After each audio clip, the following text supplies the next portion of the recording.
వింత ప్రేమ నా మీద చూపించి నేను పొందాల్సిన శిక్షను నేను తీసుకున్నాను.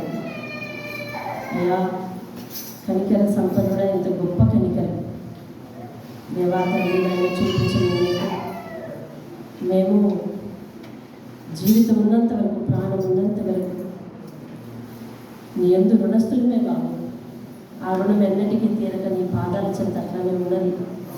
ఈలోగా మేము ఇంకా విధేయుడిగా నడవక, పాపపు రుణమును పెంచుకోక బాబు సహాయం చేసి మీ మాటల ద్వారా మేము నాయన పరివర్తన చెంది నీకు ఆనందాన్ని కలిగించే స్థితిలో మేమందరము నిలవబడ్డానికి సహాయం అనుగ్రహించాం. యేసు పరిశుద్ధ నామంలో ఈ దినము అనేక మంది నాయనా తండ్రి అనేక చోట్ల అయినా వర్తమానం వింటూ ఉంటారు. వర్తమానము నాయన ప్రకటించబడతా ఉంది, సువార్తలు చేయబడతా ఉన్నాయి. అట్టి సువార్తలు వినిన ఎంతోమంది ఈరోజు వారి జీవితాలలో ఒక సాక్ష్యపు దినముగా మార్చమని ప్రార్థిస్తున్నారు. మీ నామాన్ని మహిమ తెచ్చుకున్నాం. మహిమా గంట ప్రభావం యేసునామంలో అడిగి వేడుకుంటున్నాం తండ్రి, ఆమేన్. దేవునికి స్తోత్రం కలుగుగాక. హల్లెలూయా, హల్లెలూయా. సరే, ఈ దినము గుడ్ ఫ్రైడే. మీ అందరికీ తెలిసినదే. గుడ్ ఫ్రైడే మంచి శుక్రవారం. సంవత్సరానికి ఎన్ని శుక్రవారాలు?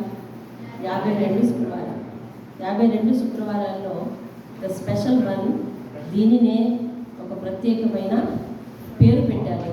అదేంటి అంటే శుభ శుక్రవారం. అంటే శుభం జరిగింది. ఆ రోజు ఏం జరిగింది? శుభం జరిగింది. ఏమిటి శుభం అంటే యేసయ్య శిలువ మీద చనిపోయాడు. క్రైస్తవులకు పిచ్చి పట్టిందా?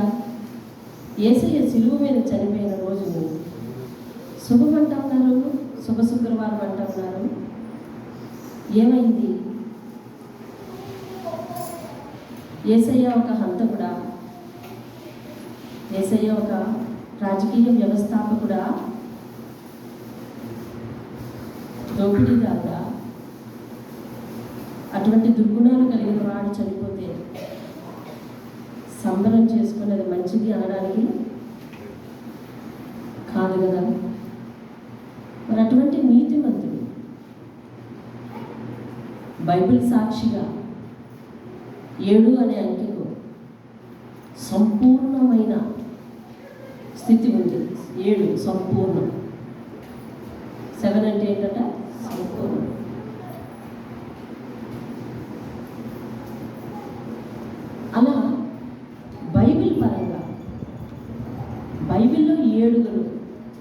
సార్లు 7 మార్లు అతడు నీతిమంతుడు, అతడు నీతిమంతుడు, అతడు నీతిమంతుడు, అతడు నీతిమంతుడు అని సాక్ష్యం పొంది, అంటే సంపూర్ణంగా అతడు నీతిమంతుడు. దేవుని స్తోత్రం. అటువంటి నీతిమంతుడు ఈ దినము సిలువ మీద మరణించు. కారణం 740 సంవత్సరాల నుంచి 680 సంవత్సరాల మధ్య కాలంలో యెషయా ప్రవక్త ఈ భూమి మీదకి ఆత్మరూపి అయిన దేవుడు శరీరధారి అయి వచ్చి మన పాపముల కొరకు నలుగగొట్టబడతాడు. తీర్థం లేఖనాలు యెషయా గ్రంథం 53వ అధ్యాయం 4, 5, 6 వచనాలు క్రమంగా ఒక్కరు మాత్రమే చదవాలి. నిశ్చయముగా అతడు మన రోగములను భరించెను, మన వ్యసనములను వహించెను. ఆయనను మొత్తబడిన వానిగాను, దేవుని వలన బాధింపబడిన వానిగాను, శ్రమ నొందిన వానిగాను మనం అతనిని ఎంచితిమి. మన అతిక్రమములను బట్టి. ఎవరి అతిక్రమములను బట్టి? మన అతిక్రమములను బట్టి అతడు గాయపరచబడెను, మన దోషములను బట్టి నలగగొట్టబడెను. మన సమాధానార్థమైన శిక్ష. ఏం శిక్ష అన్నది? ఏం శిక్ష? మరొకసారి చదువుదాం. సమాధానార్థమైన శిక్ష. శిక్ష తెలుసు మనకి, తప్పు చేసిన వారికి కలిగేది, అంతే కదా? శిక్ష ఏమిటి? శిక్ష ఎవరికి? తప్పు చేసిన వారికి కలిగేది శిక్ష. కానీ ఈ శిక్షకు ముందు ఒక పేరు తగిలించారు. ఏంటది? సమాధానార్థమైన శిక్ష. వినాలి జాగ్రత్తగా. సమాధానార్థమైన శిక్ష అని రాశారు. దేనికి సమాధానము? దేనికి సమాధానం వచ్చింది అంటే, మానవుడు పాపం చేస్తూ పోతే ఎక్కడికి వెళ్తాడు అనే ప్రశ్నకు ఈ లోకంలో సమాధానం లేదు. మానవుడు పాపం చేస్తూ పోతే శిక్ష ఎలా ఉంటుంది అనే దానికి ఈ లోకంలో సమాధానం లేదు. అందుకే వారికి భయం లేదు. ఎవరికి? మనకి. లోకంలో ఉన్నప్పుడు మనకు భయం లేదు. అసలు పాపం అంటే ఏంటి? పాపానికి శిక్ష ఎట్లా ఉంటుంది అసలు? దానికి కూడా సమాధానం లేదు. మనిషి తనకి ఇష్టమైనట్టుగా జీవిస్తే, ఎవరికి ఇష్టమైనట్టుగా? తనకిష్టమైనట్టుగా జీవిస్తే గమ్యం ఏమిటి? సమాధానం లేదు. అటువంటి వాటికి అన్నిటికీ సమాధానం ఇచ్చుకుంటూ ఇప్పటికీ పాపపు జబ్బుతో ఉనిగే వాళ్ళ కోసం విరుగుడు, విడుదల ఇవ్వటానికి అందరూ పొందవలసిన శిక్ష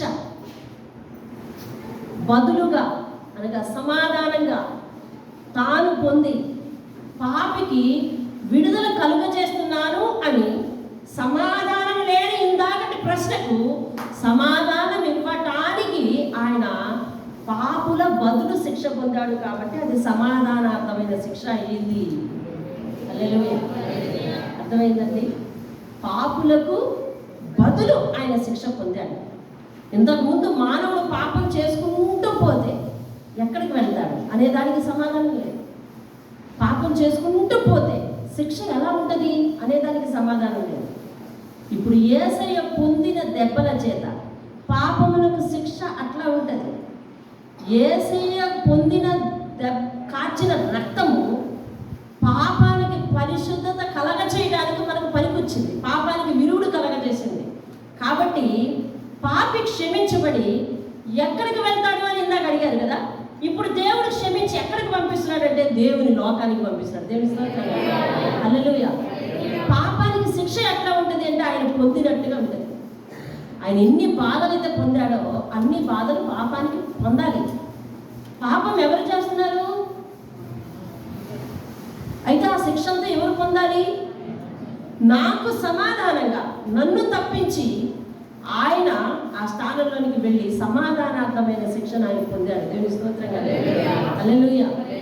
అంటే సిలువను చూడంగానే నీకు ఎవరు గుర్తుకు రావాలి అని అంటే నేను గుర్తుకు రావాలి. ఎవరు? నేనా?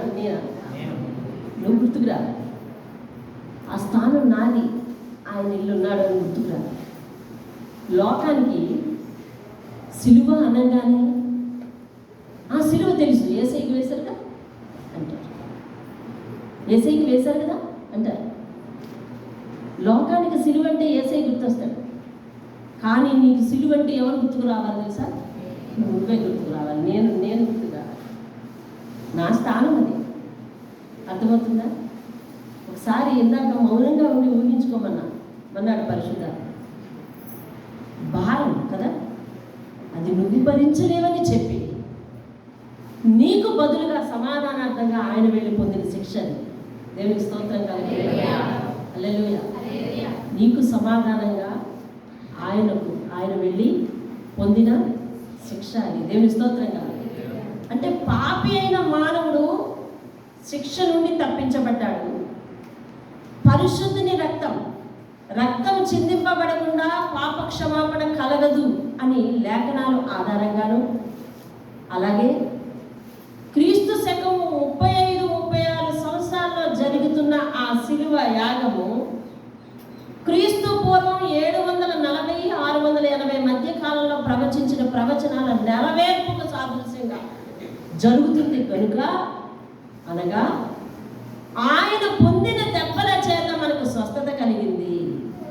నిశ్చయముగా ఆయన మన రోగములను భరించెను అన్న మాట ఆ రోజు నెరవేరింది గనుక, అది నెరవేర్చుట కొరకు మాత్రమే ఆయన రక్తాన్ని కార్చాడు గనుక, ఆయన రక్తము ద్వారా మన పాప రోగములకు స్వస్థత విముక్తి కలిగింది గనుక, పాపి పాపపు బంధకాల నుంచి విడుదల చేయబడ్డాడు గనుక, పాపికి పరలోక ప్రాప్తం దొరుకుతుంది అని గ్యారంటీ ఇవ్వబడింది గనుక, రక్త ప్రోక్షణం అయిపోయినట్టు ఆ వస్తువు ఏమవుతుందటండి? శుద్ధి చేయబడుతుందట. దేవుని స్తోత్రం ధర్మశాస్త్రంలో కూడా దేవుడు రాశాడు, గొర్రె పిల్లను అంటే ఒక వయసులో ఉన్న, అంటే ఒక చక్కగా లేతగా ఉన్న గొర్రె పిల్లను వధించి దాని యొక్క రక్తాన్ని అన్ని వస్తువుల మీద రక్త ప్రోక్షణం చేయాలి, అప్పుడు శుద్ధి కలుగుతుంది అని అన్నారు. ఇప్పుడు ఈయన యవ్వన వయసులో 35 సంవత్సరాల వయసులో యూదులు ఇంచుమించు 19-17 సంవత్సరాల నుంచి 13 సంవత్సరాల నుంచి ఇంచుమించు 38-39 సంవత్సరాల వరకు యవ్వన వయసుగా వాళ్ళు ట్రీట్ చేస్తారు. కాబట్టి యవ్వన వయసులో ఆయన యవ్వన రక్తాన్ని మనందరి కొరకు చిందించి, మన ఏ వ్యక్తి అయితే ఆ రక్తాన్ని అంగీకరిస్తాడో వాళ్ళందరి మీద ఆ రక్తాభిషేకం చిలకరించబడి పాప విమోచన కలుగుతుంది. కాబట్టి లోక మానవాళికి, ఎవరికి? క్రైస్తవులుగా కాదు. ఎవరికి? క్రైస్తవులుగా కాదు, లోకంలో ఉన్న ప్రతి మానవునికి ఈ సిలువ నీడ దగ్గరకు వస్తే ఈ రక్తాభిషేకం వారి మీద చెంది వారికి పాప విమోచన కలగటానికి వీలుగా ఆయన యాగాన్ని చేసిన ఈ రోజు కాబట్టి ఇది శుభ శుక్రవారం అయ్యింది. దేవుని స్తోత్రం హల్లెలూయా. పాపానికి విరుగుడు కలిగింది. ఎంతైతే మాత్రం నీతిమంతుడు చనిపోతే శుభం అనడం ఏంటి అని ఇంకా రీజనింగ్ ఉండొచ్చు మనలో, అంతే కదా? ఎంతైతే మాత్రం నీతిమంతుడు చనిపోతే శుభం అని అన్నం ఏంటి అని ఇంకా రీజనింగ్ ఉండొచ్చు లోకానికి. విను, రక్తం చిందించబడాలి ఖచ్చితంగా అని ప్రవక్తలే కాదు, దేవుణ్ణి వెతికే మహానుభావులు మహా ఋషులు కూడా ఒక శ్లోకం రాశారు. సర్వపాప పరిహారార్థం రక్త ప్రోక్షణం ఆవశ్యకం, తద్రక్తం పరమాత్మేన పుణ్యదానం బలియాగం అన్నారు. యెషయా గ్రంథంలో ప్రవచించబడింది ఏంటంటే, నిశ్చయముగా అతడు మన రోగములను భరించెను, మన వ్యసనములను వహించెను, అతడు పొందిన దెబ్బల చేత మనకు స్వస్థత కలుగుతుంది. దేవుని స్తోత్రం కలుగుతుంది. అలాగే హెబ్రీయులకు రాసిన పత్రికలో రాయబడినట్టుగా చిత్తీనకలే రక్తము చిందించబడకుండా పాప క్షమాపణ కలగదని హెబ్రీయుల పత్రికలో పౌలు మెన్షన్ చేశాడు. ధర్మశాస్త్రంలో మోషే రాయించాడు. దేవుని స్తోత్రం కలుగును. కాబట్టి ఇవన్నీ నెరవేరాలి అంటే ఒకడు పరిశుద్ధ రక్తం కార్చాలి. మానవులందరూ చూద్దామంటే మన ఇంటందరి కోసము చక్కగా మౌనంగా ఉంటుంది, ఏం చెప్పినా వింటుంది. కాబట్టి ఏ గొర్రెను పడితే ఆ గొర్రెని, ఏ మేకను పడితే ఆ మేకను తీసుకెళ్ళి వధించడం మానవులు అలవాటు చేసుకున్నారు. దేవుడు అంటున్నాడు, ఎడ్ల యొక్కయు మేకల యొక్కయు రక్తము పాపములను తీసివేయడం అసాధ్యం. అయితే బ్రేక్ అయిపోయింది కదా. బలికి బైబిల్ చెప్తుంది, ఎడ్ల యొక్కయు మేకల యొక్కయు రక్తము పాపములను తీసివేయడం అసాధ్యమైన బైబిల్ చెప్తుంది. శ్లోకాలు ఏం చెప్పి, రక్త ప్రోక్షణం ఆవశ్యకం, తద్రక్తం పరమాత్ముడిది అయి ఉండాలని చెప్పింది. అక్కడ కూడా పశువు అని చెప్పబడలేదు, పశువు అని చెప్పబడలేదు, జంతువు బలి అని చెప్పబడలేదు. రక్త ప్రోక్షణం ఆవశ్యకం, తప్పనిసరిగా రక్త ప్రోక్షణం జరగాలి, రక్తం కార్చబడటం జరగాలి. తద్రక్తం పరమాత్ముడి దగ్గర ఉండాలి. పరమాత్మేనా పుణ్యదానం బలియాగం. సరే, మన ఇంటందరి కోసం ఎవరు బలవుతారు? మీ ఇంటందరి కోసం నిన్ను బలవ్వమంటే ఊరుకుంటావా? లేదు, ఎవరు వెళ్ళరు. పోనీ వెళదామన్నా అట్లేదు. మీ ఇంటందరి కోసం మీరు త్యాగం చేయకపోతే చేయకపోయారు, మీరు అందరూ స్వార్థపరులు. కానీ మా ఇంటందరి కోసం, మా చందుని, మా పిల్లలందరూ పక్కన పెట్టి నేను వెళ్ళిపోతాను బలికి, నేను సిద్ధపడుతున్నాను అని నేను అన్నానే అనుకో. శ్లోకం ఏం చెప్పింది? తద్రక్తం ఆగిపోవలసిందే. మళ్ళీ ఆ బలి ఆగిపోయింది. ఇందాక ఏ బలి ఆగిపోయింది? జంతువుల బలి ఆగిపోయింది. ఇప్పుడు ఏ బలి ఆగిపోయింది? భూమి మీద నరుని బలి ఆగిపోయింది. అవునా? ఆగిపోయింది. మరి ఇప్పుడు ఎవరు? పరమాత్మ. దేవుని స్తోత్రం. పాపరహితుడుగా ఈ లోకంలోనికి పాపమెరుగని స్త్రీ గర్భమున పరమును వీడి భూమికి ఏదించిన ఏకైక పరిశుద్ధుడైన వాడు, పవిత్రుడైన వాడు ప్రభువైన యేసుక్రీస్తు మాత్రమే. దేవుని స్తోత్రం. అందుకనే లేఖనాలు నెరవేర్పు అనుసారం, శ్లోకాల నెరవేర్పు అనుసారం పాపికి పరిశుద్ధతను ఆపాదించటానికి పరిశుద్ధుడైన దేవుడు పరము నుండి భూమికి వచ్చి శిలువ మీద ప్రాణత్యాగం చేసి రక్తాన్ని చిందించి శ్లోకాలకు, ప్రవచనాలకు, పాపికి, వాడి ప్రశ్నలకు అన్నిటికీ సమాధానంగా కేంద్ర బిందువుగా నిలబడ్డవాడు ఒక్క ఏకైక యేసుక్రీస్తు మాత్రమే.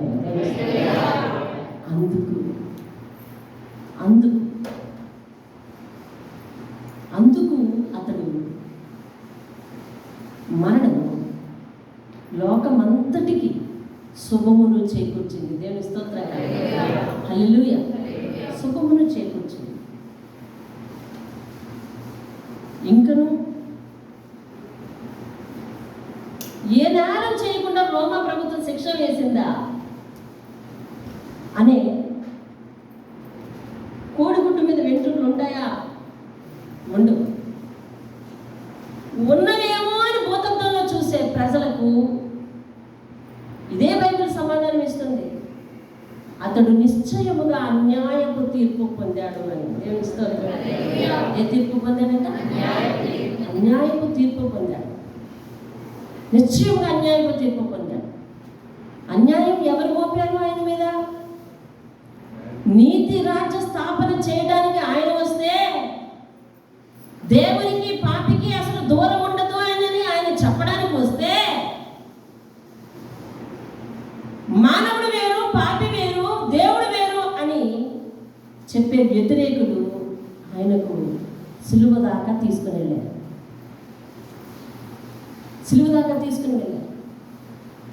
కుల వ్యవస్థ లేదు, మనుషులందరూ తల్లి గర్భంలో సమానంగానే పుట్టాము, అందరూ ఒక ఆదాము నుండి వచ్చిన వంశమే మనందరం అని చెప్పినందుకు కులగజ్జ కలవారందరూ కూడా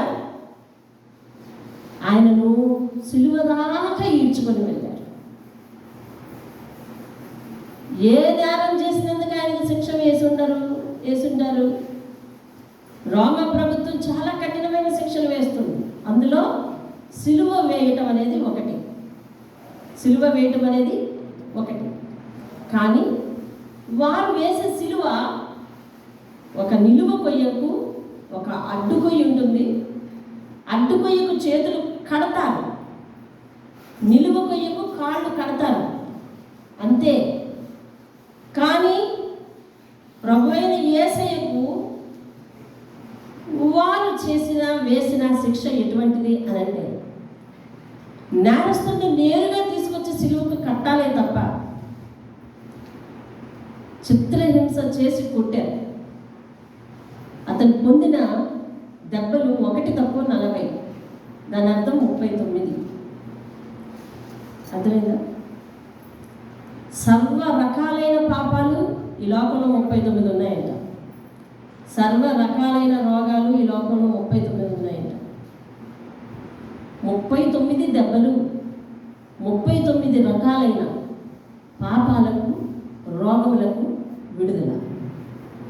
దేవునికి స్తోత్రం. హల్లెలూయా. అవమానపరచాలని, హేళన చేయాలని, పిడిగుద్దులు గుద్దాలని, అది కాదు వారి సిలువ వేసే పద్ధతి. రోమా ప్రభుత్వం సిలువ వేస్తుంది అంతే. ఎలా వేస్తుంది అంటే తీసుకెళ్ళి కొయ్యకు కడుతుంది. కానీ యేసయ్యకు సిలువ వేసిన విధానం వేరు. మనందరం ఎప్పుడు చదువుతా ఉన్నాం, మనం చేసిన పాపముల కొరకు ఆయన చేతుల్లో మేకులు కొట్టించుకున్నాడు, మన చెడు తలంపుల కొరకు ఆయన ముళ్ళ కిరీటం పెట్టించుకున్నాడు, మనం వీపుతో చేసిన పాపాల కొరకు కొరడ దెబ్బలు కొట్టించుకున్నాడు, మన మోహపు చూపు, మన మోహపు దృష్టి, దీనంతటి కొరకు ముఖం మీద ఉమ్ములు వేయించుకున్నాడు. ఏమండి, మన కాళ్ళతో చేసిన పాపాల కొరకు మన కాళ్ళకు మేకులు కొట్టించుకున్నాడని సులువుగా చెప్తున్నాం. కానీ ఆ అవయవాలతో పాపం చేయక మానలేదు. ఇప్పటి వరకు లోకం మానిందా? లేదు. యేసయ్య సిలువ మీద మరణించాడని వింటూనే ఉన్నాం. కానీ అది మన చెవుల దాకానే వస్తుంది తప్ప మనసు దాకా వెళ్ళి మార్పు పొందే వ్యక్తులు చాలా తక్కువ మంది ఉన్నారు. దేవుని స్తోత్రం. హల్లెలూయా. మరి ఇంకెవరు సిలువ వేశారు ఆయనను? మానవుని బలహీనతను వ్యాపారంగా చేసుకుని, అర్థమైందండి, మానవుని బలహీనతను వ్యాపారంగా చేసుకుని లాభాలు సంపాదించాలన్న వారందరూ కూడా ఆయన సిలువ వేశారు, సిలువ దాకా ఈడ్చుకొచ్చారు. రోమపత్రికలో 1:23 ఒకసారి చదవాలి.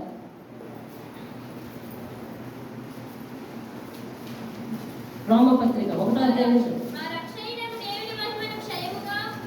అక్షయుడకు దేవుని మహిమను క్షయమగు మనుషుని యొక్కయు, పక్షుల యొక్కయు, చతుష్పాద జంతువుల యొక్కయు, పురుగుల యొక్కయు ప్రతిమా రూపానికి మార్చారంటండి. చూసారా? ప్రతిమా స్వరూపంగా మార్చారు. ఇది పాపం. అవన్నీ చేస్తున్నారు, అమ్ముతున్నారు. అర్థమైందా? పురుగు యొక్క రూపం దైవ రూపం అంటున్నారు, మనిషి యొక్క రూపం చెక్కుతున్నారు, దైవ రూపం అంటున్నారు. చతుష్పాద జంతువుల యొక్క రూపాలు చెక్కుతున్నారు, దైవ రూపం అంటున్నారు. దైవత్వం ఏమిటి? అక్షయమని, అది నశించిపోదు. కానీ వీరు చేసింది ఏమవుతుంది? నశించిపోతుంది. అక్షయుడకు సజీవుడైన దేవుని యొక్క లక్షణాలను దేనికి ఆపాదిస్తున్నారు? క్షయమైపోయే. నేను ఇక్కడ ఈ చక్కర పెట్టి ఇక్కడ ఒక సిలువని చెప్పి మీరందరూ వచ్చి మొక్కండి అని నేను అంటున్నాను. అధికారికంగా నేను చేసిన ప్రకటనకు మీరందరూ లోబడి దానిని నమస్కరిస్తున్నారు. తద్వారా ఏమవుతుందంటే మీ మనసు అక్షయుడకు దేవునికి స్థానం ఇవ్వాల్సింది పోయి నిర్జీవ వస్తువులకు స్థానం ఇస్తుంది. ఇటువంటి పాపంలో ప్రేరేపించి ఇలాంటి ఎన్నో వస్తువులు అమ్ముడు పోవటానికి ఆలోచించిన ప్రతి ఒక్కరు కూడా ఆయన సిలువకు ఈడ్చుకొని వచ్చారు. శాంతి కోసం ప్రకటిస్తే అల్లరి మోకలందరూ కూడా ఆయన సిలువకు ఈడ్చుకొచ్చారు. అందరికీ సమానత్వం, అందరికీ మోక్షం కలుగుతుంది అని అంటే లేదు, స్వార్థపరులు కొందరికే మోక్షం కలుగుతుంది, అందరూ అలా చేయలేరు. అలా మోక్షం కలగాలంటే కొన్ని చెయ్యాలి, అలా వెళ్ళాలి, ఇలా చేయాలి, ఇలా చెందాలి, అలా చెందాలని వేరు వేరు విధానాలు చెప్పి ఆ విధానాల్లో మనుషులను అమాయకులను చేసి మరి అటువంటి వారందరికీ ఈయన అడ్డొస్తున్నారని సిలువకు లాగారు. దేవుని స్తోత్రం కలుగుతారు. కాబట్టి మరి వెట్టి చాకరీ చేయిస్తే వారికి దుఃఖం కలుగుతుందని, వారి దుఃఖం దేవుని దగ్గర మొరపెడుతుందని ఆయన ప్రకటిస్తే అధికారులు భూస్వాములు అందరూ కూడా ఆయన సిలువకు లాగారు. కాబట్టి ఇటువంటిది అన్యాయపు తీర్పు పొందాడు ఆయన. దేవుని స్తోత్రం కలుగుతారు. అయితే బైబిల్ చెప్తుంది ఆయన సంపూర్ణంగా నీతిమంతుడు. దేవుని స్తోత్రం కలుగుతుంది. ఒక్కసారి ఆయన ఎక్కడెక్కడ నీతిమంతుడని చెప్పబడ్డాడో అది చూసి మనం తర్వాత భాగానికి వెళ్దాం. దేవుని స్తోత్రం కలుగుతుంది. హల్లెలూయా, హల్లెలూయా. లూకాసు వార్త 23:4.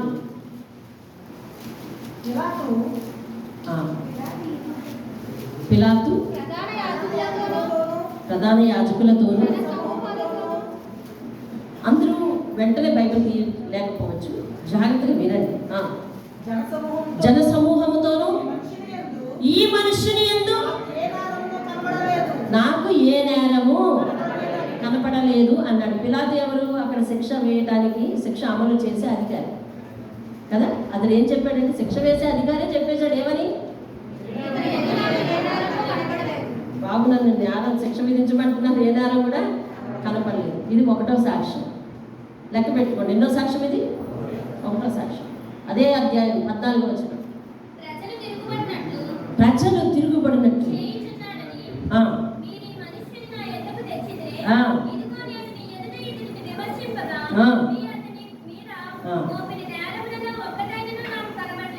మోపిన నేరముల్లో ఒక్కటి కూడా. మళ్ళీ ఎవరు మాట్లాడుతున్నారు? ఇదే పిలాతు. 2వ సాక్ష్యం, 2వసారి 23:22 వచనం. 3వ మారు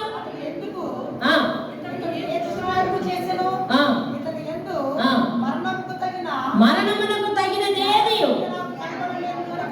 అక్కడ రాశాడు. 3వ మారు. పిలాతు ఎన్ని మార్లు సాక్ష్యం ఇచ్చాడండి? 3వ మారు ఇచ్చాడు. దేవుని స్తోత్రం కలుగుతుంది. హల్లెలూయా. చెప్పండి, ఏంటంట? ఇతనికి మరణానికి తగినదేది నాకు కనపడలేదు. దేవుని స్తోత్రం కలుగుతుంది. హల్లెలూయా.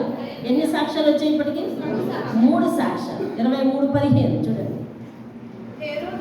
హేరోదునకు కూడా కనపడలేదు. హేరోదు నా ఎద్దుకు తిరిగి పంపారు కదా, ఇదిగో మరణంకు తగినదేది ఇతను చేయలేదు. చాలండి.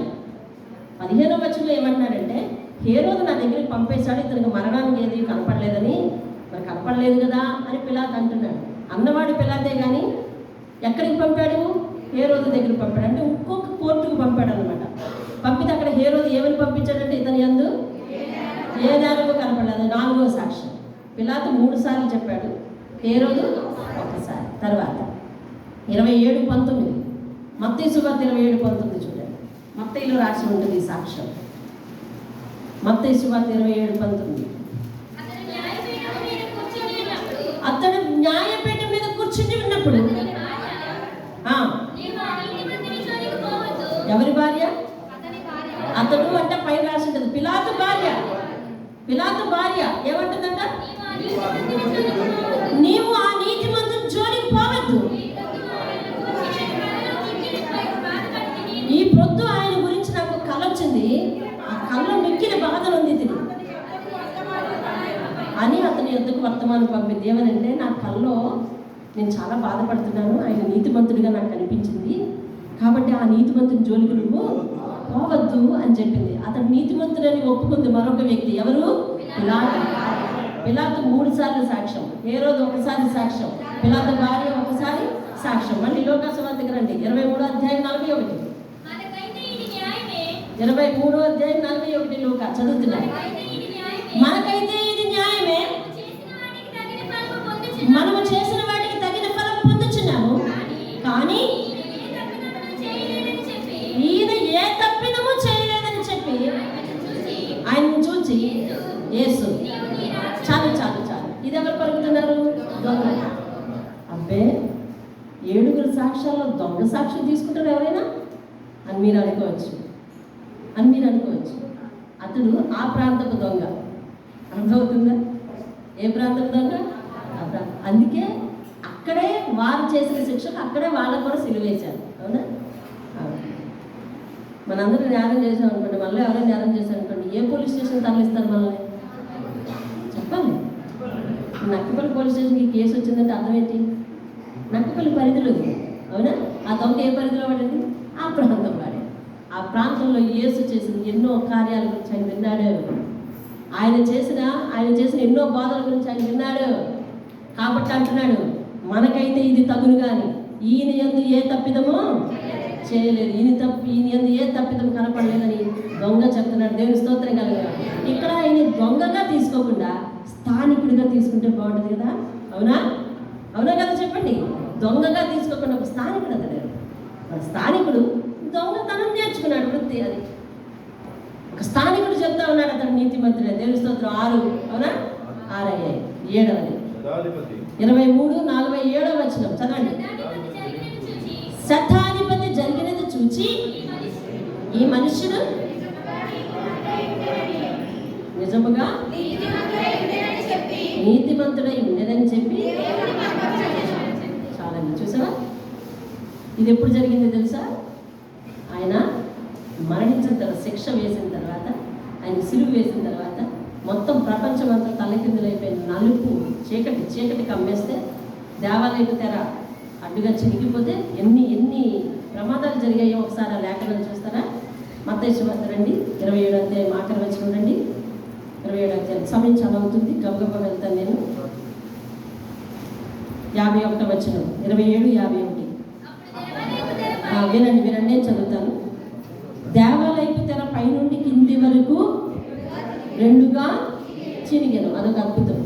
అంటే దేవాలయపు తెర సాధారణంగా అది చిరగబడే వస్తువు కాదు, చాలా బలమైనదంట. అర్థమవుతుందండి? దాని గురించి చాలా హిస్టరీ కూడా ఉంది. అది చాలా బరువైనది, బలమైనది కూడా. అలాంటిది 2గా చినిగిపోయింది. 2వది భూమి వణికెను. 3వది బండలు బద్దలాయను. 4వది సమాధులు తెరవబడెను.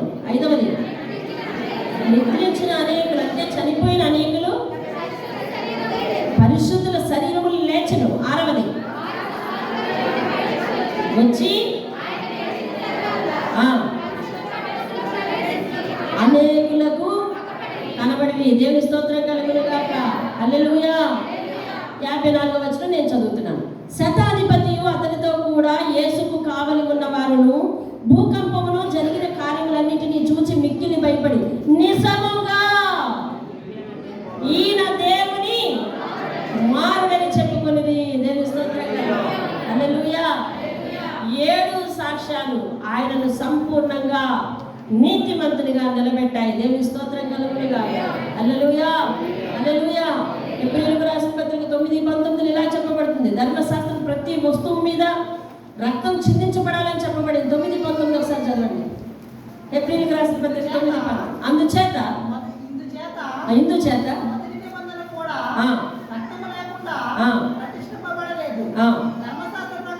ధర్మశాస్త్ర ప్రకారము మోషే ప్రతి ఆజ్ఞను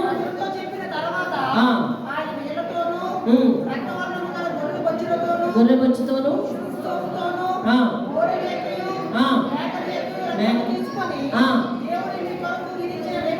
నిబంధన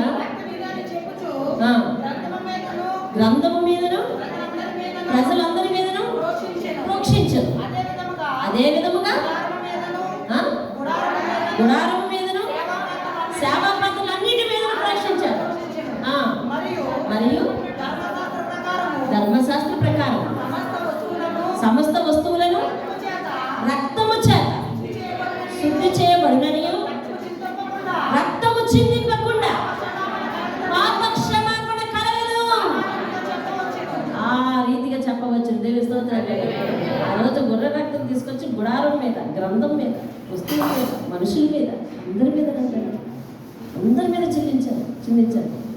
అదవుతుంది. అందరి మీద చిందిస్తేనే పాప క్షమాపణ వాళ్ళకి వచ్చినట్టు. కానీ మన ప్రభువైన యేసుక్రీస్తు అంటే వాళ్ళు వెళ్ళిన ప్రతిసారి కూడా అలా బలివ్వాలి. అవునా? వాళ్ళు వెళ్ళిన ప్రతిసారి బలివ్వాలి. వాళ్ళు వెళ్ళిన ప్రతిసారి రక్తం చిందించబడ్డారు, ఆ రక్తం కాచబడారు. వాళ్ళు వెళ్ళిన ప్రతిసారి జల్లుకోవాలి, వెళ్ళిన ప్రతిసారి పాప క్షమాపణ పొందుకుంటూ రావాలి. కానీ ప్రభువైన యేసు ఒక్కసారే, దేవుని స్తోత్రం, ఒక్కసారే మన కొరకు ఏమయ్యాడండి? బలి అయ్యాడు. దేవుని స్తోత్రం కాదు. అదే హెబ్రీయులకు రాసిన పత్రిక 10వ అధ్యాయం 4వ వచనం మీరు ఇద్దరు చదువుకోండి. ఎడ్ల యొక్కయు మేకల యొక్కయు రక్తము పాపము తీసివేయుట అసాధ్యం. 10 చదవండి ఒకసారి ఆఖరిగా. క్రీస్తు యేసు యొక్క శరీరము ఒక్కసారిగా అర్పింపబడుట చేత ఆ రక్తమును బట్టి మనము పరిశుద్ధ మార్చబడి ఉన్నాం. దేవుని స్తోత్రం కలుగును. హల్లెలూయా, హల్లెలూయా. దేవుడు ఆ రీతిగా మనకు పాప క్షమాపణను ఇచ్చాడు. దేవుని స్తోత్రం కలుగును. హల్లెలూయా. పైగా ఆయన సిలువలో పలికిన 7 మాటలు కూడా ఈ లోకానికి 7 పాఠాలను నేర్పిస్తున్నాడు. మొదటి మాట, తండ్రి మీరేం చేయించున్నారో మీరు ఎరుగురు కనుక వీరిని క్షమించు అన్న మాట లోకానికి క్షమాపణ చాలా విలువైనదని, మనుషులు ఒకరినొకరు క్షమించుకోవాలనే పాఠాన్ని నేర్పిస్తుంది. రెండవ మాట, నేడు నీవు నాతో కూడా పరదేశంలో ఉందువు అన్న మాట ఎవరికి పరలోకం ఇవ్వబడుతుందో లోకానికి చెప్పబడింది. దేవుని స్తోత్రం కలిగి. అంటే ఆయన సిలువలో ఉంటూనే ఈ లోకానికి కావలసిన ఆత్మీయ పాఠాన్ని క్లుప్తంగా ఇచ్చేశాడు అనమాట. దేవుని స్తోత్రం కలిగి. ఈరోజు ఒక డయాస్ మీద ఉండి కొన్ని రెఫరెన్స్లతో ఒక సేవకులు ఒకరోజు ఆత్మీయ పాఠాన్ని సిద్ధం చేస్తున్నారు. కానీ యేసయ్య సిలువ మీద ఉండి ఈ లోకానికి కావలసిన ఆత్మీయ పాఠాన్ని, తరతరములకు మార్పు లేని పాఠాన్ని ఒకేసారి ప్రసంగించాడు. దేవుని స్తోత్రం కలిగి. ఆయన యొక్క 7 మాటల చేత, దేవుని స్తోత్రం, ఆయన యొక్క 7 మాటల చేత. మొదటి మాట ఏం చెప్తుందండి? క్షమాపణ చాలా విలువైందని చెప్తుంది. రెండో మాట ఏం చెప్తుందండి? ఎవరికి పరలోకము ఇవ్వబడుతుందో చెప్పబడుతుంది. దేవుని స్తోత్రం కలిగి. మూడో మాట ఏం చెప్పబడుతుంది తెలుసా? అమ్మ యేసు, అమ్మ ఇదిగో నీ కుమారుడు అని తన తల్లితో చెప్పను అన్న మాట బాధ్యత విడిచిపెట్టకూడదు, బాధ్యత నెరవేర్చుట ఆత్మీయ లక్షణం అనే పాఠం చెప్తుంది. దేవుని స్తోత్రం కాదు. 4వది, ఏలి ఏలి లామా సబక్తాని అనే మాట, దేవుడు నీ చెయ్యి విడిస్తే ఏమవుతుందో ఒకసారి ఆలోచించుకొని దేవుడి చెయ్యి పట్టుకోమని చెప్తుంది. దేవుని స్తోత్రం కలిగి. నేను దప్పిక కొనుచున్నాను అనే మాట పాపులు దేవునికి ఏమి ఇవ్వలేకపోయారు, కానీ ఒక మనిషిగా ఆత్మీయులు నువ్వేమి ఇవ్వగలవో ఆలోచించుకోమని మనకు పాఠం చెప్తుంది. దేవుని స్తోత్రం కలిగి. యేసు ఆ చిరక పుచ్చుకొని సమాప్తమైనది అని పాఠం చెప్పాడు. ఆ పాఠం ద్వారా లోకం ఏమి నేర్చుకోవాలి అంటే, దేవుడు ఒకవేళ ఈ లోకాన్ని సమాప్తం చేస్తే ఏమవుతుంది, లేదా నీ జీవితాన్ని సమాప్తం చేస్తే ఏమవుతుంది ఆలోచించుకోమని చెప్తుంది. దేవుని స్తోత్రం కలిగి. ఆఖరిగా 7వ మాట, తండ్రి నీ చేతికి నా ఆత్మను అప్పగించుకుంటున్నాను అన్న మాట లోకానికి దేవునికి నువ్వేం అప్పగించుకోవాలో ఆలోచించమని చెప్తుంది. దేవుని స్తోత్రం. హల్లెలూయా, హల్లెలూయా. కాబట్టి పిలాతు ఆయన వంతు ఆయన చేశాడు. ఏం చేశాడంటే 3 సార్లు చెప్పాలి, నేను ముగిస్తున్నా. 3 సార్లు ఇదే నారం కనపడలేదు, ఇతడు నీతిమంతుడు అని చెప్పాడు. వాళ్ళ ఫ్యామిలీ నుంచి కూడా ఒక సాక్ష్యం వచ్చింది. ఏంటది? వాళ్ళ ఆవిడ చెప్పింది ఏమని? ఇక్కడ చూడండి, ఏకీభవించే భార్యాభర్తలు ఇద్దరిని చూస్తున్నాం కదా. భార్య స్టేజ్ మీద కబురు పెడితే ఏం చెప్పాలి భర్త? ఏం చెప్పాలి భర్త? నాకు అన్నీ తెలుసు ఊరుకోమని చెప్పు. ఆ చీటి మీద తిరిగేసి రాసేవే, నాకు అన్నీ తెలుసు ఊరుకోమని చెప్పు అని తిరిగేసి రాసేవే.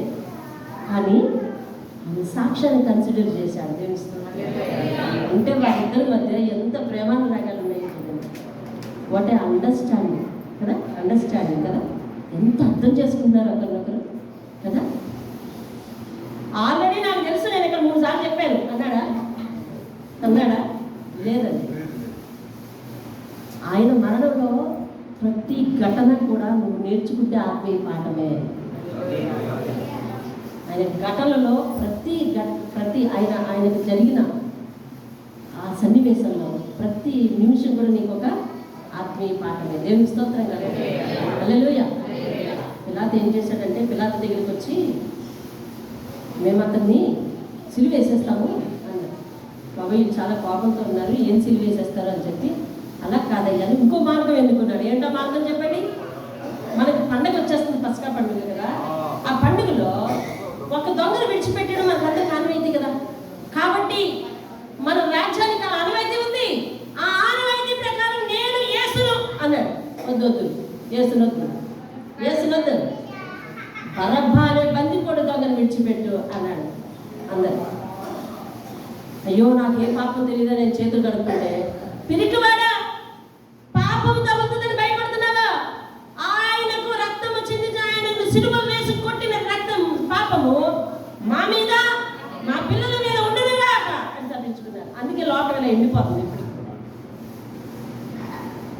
బాహ్యంగా అభివృద్ధి కనిపిస్తుంది, ఆత్మీయత మానవతత్వం ఏమండి ఎండిపోయింది, చచ్చిపోతుంది కూడా. ఎండిపోయిందని చచ్చిపోవడమే కదా, ఎండిపోతుంది, చచ్చిపోతుంది. అందుకనే మనుషులు మానవ లక్షణాలని ఎగ్జిబిట్ చేయడం చాలా కష్టమైపోతుంది. దేవుని ప్రేమను అర్థం చేసుకోవడం చాలా కష్టమైపోతుంది. అర్థమవుతుందా? మనిషి మానవ లక్షణాలతోనే ఉంటే దేవుని ప్రేమను ఇట్టే అర్థం చేసుకుంటాడు. కానీ మనిషి మానవ లక్షణాలతో జీవించడం కష్టమైపోతుంది. అందుకనే దేవుని యొక్క దైవతత్వం ఇవ్వనట్టు లేదు. అందుకే దేవుని దగ్గరికి అందరూ రాలేకపోతున్నారు, వచ్చిన అందరూ నిలబడలేకపోతున్నారు, నిలబడినా అందరూ అనుసరించలేకపోతున్నారు, అనుసరించిన సాక్షిగా బ్రతకలేకపోతున్నారు. ఎక్కడో ఏదో స్టెప్ దగ్గర పడిపోవాల్సి వస్తుంది. ఎందుకంటే ఇదిగో ఆ నేరం మన మీద ఉండిపోతుంది కనుక అతి పాపాలు కూడా దేవుడు విరుగుడు. సరే, అక్కడ విడిచిపెడదామంటే అవ్వలేదు. అర్థమవుతుందా? జాగ్రత్తగా వినండి. ఆఖరి ఆత్మీయ పాఠం నిందా చెప్పాను. ఆయనకు జరిగిన సన్నివేశంలో ప్రతి మినిట్ కూడా నువ్వు నేర్చుకోవాలంటే ఆత్మీయ పాఠం ఏమండి వినండి. పిలాతు 3 సార్లు ఏం చెప్పాడు? నీతిమంతుడు, వదిలేస్తారు కదా అనుకున్నాడు. 3 ఛాన్సులు పోయింది. భార్య చెప్పింది, ఇదిగో అయ్యా మా ఆవిడ కూడా పొద్దు కల్లోకి వచ్చాడట అని చెప్పుంటాడు. అన్ని లేఖనాలు రాయలేదు, అయినా కూడా ఛాన్స్ పోయింది. బందిపోటు దొంగ నువ్వు కోరుకున్నావు అంటే ఆ పండగలో ఆయన విడుదల చేయాలని అనుకున్నాడు, కానీ ఆ ఛాన్స్ కూడా పోయింది. ఇక ఎలాగైనా ఆయనకు మేలు చేయాలనుకున్నాడండి, ఎలాగైనా ఆయనకు మేలు చేయాలనుకున్నాడు. కాబట్టి వాళ్ళందరూ వచ్చి ఒకటి చెప్పారు, ఇదిగో ఇతడు ఏ నేరము చేత సిలువ వేయించుకున్నాడో ఆ సిలువ వేయబడిన దొంగ తల మీద రాయాలన్నమాట. అలాగా ఈయన తల మీద నువ్వు రాసి పెట్టు పిలాతు. ఏమని రాయాలి అడిగాడు. యూదుల రాజును నేనే అని అతడు చెప్పుకున్నాడు అని రాయమన్నారు. ఏమన్నారండి? యూదుల రాజును నేనే అని అతడు చెప్పుకున్నాడు అని రాయమన్నాడు. అందుకే శిక్ష వేశారు అని అనడానికి అనమాట. అదేంటండి, ఆయన ఎంత జ్ఞానం, ఏం చదువుకున్నాడో మరి పాపం. ఆ సిలువ పొయ్యి మీద 3 భాషల్లో హిబ్రూ భాషలో, లాటిన్ భాషలో, గ్రీకు భాషలో. హిబ్రూ భాష మత సంబంధమైన గ్రంథాలన్నీ రాయబడే భాష, లాటిన్ భాష న్యాయశాస్త్రాలు రాయబడే భాష, అది గ్రీకు భాష విజ్ఞాన శాస్త్రాలన్నీ రాయబడే భాష. కాబట్టి విజ్ఞానం నేర్చుకున్న వాడికైనా, జ్ఞానం సంపాదించిన వాడికైనా, మతం గురించి మత సంబంధమైన గ్రంథాలు చదివే వాడికైనా ఒకే ఒక్క మాటతో అర్థం కావాలి అన్నట్టు యూదుల రాజైన నజరేయుడైన యేసు అని రాశాడు. ఇతడు ఏం రాయమన్నాడు? యూదుల రాజును నేనే అని ఇతడు చెప్పుకున్నాడు అని రాయమన్నాడు. ఆయన ఏం రాశాడు? యూదుల రాజైన నజరేయుడైన యేసు అని రాశాడు. దేవుని స్తోత్రం. హల్లెలూయా. అట్నుంచి వచ్చి దాన్ని అక్కడ కొట్టేసిన తర్వాత వీళ్ళందరూ వచ్చి గొప్పలు పెట్టారు. మేమేమి రాయమన్నాము, మేమేమి రాశాం, మీరు లేకుండా చదువుకోండి, అందులో ఆ ప్రశ్నలు ఉంటాయి. మేమేమి రాయమన్నాము, నువ్వేమి రాశావు అంటే మొండికి ఎత్తాడు. అక్కడ ఏమని తెలుసా? నేను రాసింది ఏదో రాశాను కదా మీరు అలాంటి. చివరి అర్థమైందా? అతడొక్కడి సాక్ష్యం, అతడొక్కడి అధికారం ఒక నీతిమంతుడి సాక్ష్యాన్ని నిలబెట్టిందండి. దేవుని స్తోత్రం. దేవుని కొరకు నువ్వు చెయ్యాలి అనుకుంటే ఏదైనా చేయొచ్చండి, ఏదైనా చేయొచ్చు. మొదట ప్రజలకు భయపడ్డాడు, అవునా? ప్రజలకు భయపడ్డాడు, వారి హాహాకారాలకు భయపడ్డాడు. కానీ చెయ్యాల్సిన చోట ఇవ్వాల్సిన సాక్ష్యం ఇచ్చే తీరాడు. దేవుని స్తోత్రం. కాబట్టి ప్రజలకు భయపడి, బంధువులకు భయపడి, జాతికి భయపడి, కులానికి భయపడి, వర్గానికి భయపడి, అధికారులకు భయపడి దేవుడు నీతిమంతుడనే సాక్ష్యం ఇవ్వక మూసుకోవద్దు. అది నువ్వు వచ్చినప్పుడు మాత్రం ఖచ్చితంగా నువ్వు సాక్ష్యం చెప్పేది తోవ దొరుకుతుంది. ఖచ్చితంగా నువ్వు వెతుక్కుంటే ఎక్కడ నిలబడ్డావో అక్కడ ఆ సాక్ష్యం ఇచ్చే తీరాలి. దేవుని స్తోత్రం. హల్లెలూయా. అదే భయానకమైన ప్రజలందరూ ఎదుట ఏమీ చేయలేక చేతులు చచ్చుబడిపోయి ఊరుకున్న అతడు చివరిలో చెయ్యాలనుకున్నాడు, చేశాడంతే. దేవుని స్తోత్రం కలుగుతుంది. అలా ఏ జనం ముందైతే నువ్వు నీ దేవుడు ఒప్పుకోవడానికి భయపడుతున్నావో అదే జనం ముందు ఈ దేవుడు నా దేవుడు అని సాక్ష్యం ఇవ్వడానికి ఒక తోవ చూసుకొని నువ్వే దాన్ని వెతుక్కుని నువ్వే సాక్షిగా నిలబడాలి. దేవుని స్తోత్రం కలుగుతుంది. హల్లెలూయా, హల్లెలూయా. యూదుల రాజైన నజరేయుడైన యేసు అని రాసి, నేను రాసిందేదో రాశాను, మీరు వెళ్ళండి ఇంకా అని పంపించేశాడు. దేవుని స్తోత్రం కలుగుతుంది. కాబట్టి ఆ సిలువ మనకి నరకం నుండి పరలోకానికి వెళ్ళే దారిగా మారింది. దేవుని స్తోత్రం కలుగుతుంది. ఆ సిలువ దేవునికి మనకి ఉన్న అడ్డుగోడను తీసివేసే ఒక వస్తువుగా మారింది. మన పాప రోగాలు పోవుటకు సిలువ మీద ఆయన అర్పించిన త్యాగం. కాబట్టి ఆ సిలువ వలన, సిలువ మీద యేసు ఎక్కడం వలన మనందరికీ పాప విమోచన కలిగిన రోజు ఈరోజు శుభ శుక్రవారం, గుడ్ ఫ్రైడే. దేవుని స్తోత్రం. హల్లెలూయా. మోకరించి ప్రార్థించండి.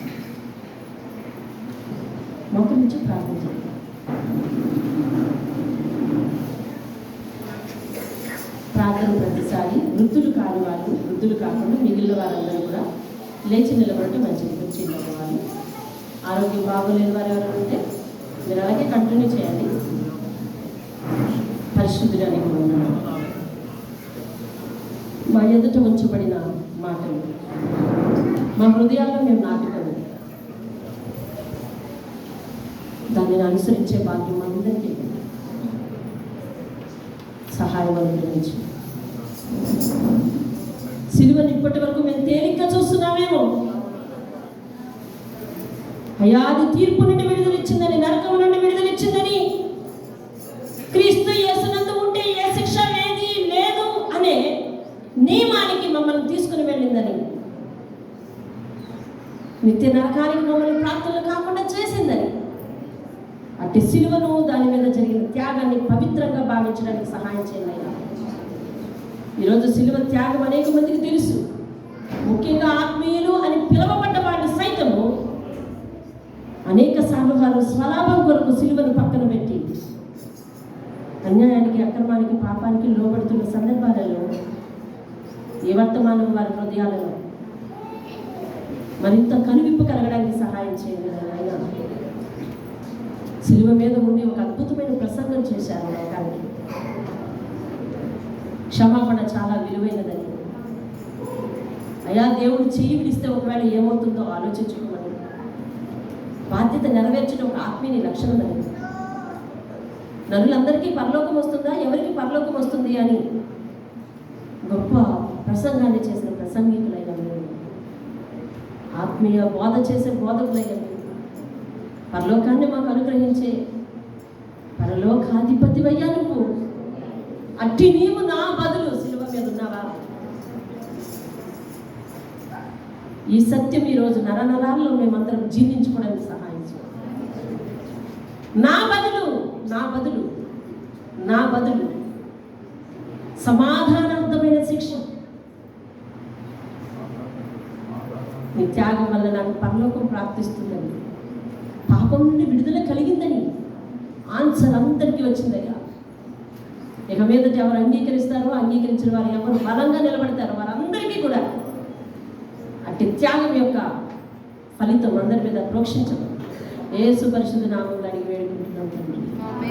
ఆమేన్. ఆమేన్. ఆమేన్.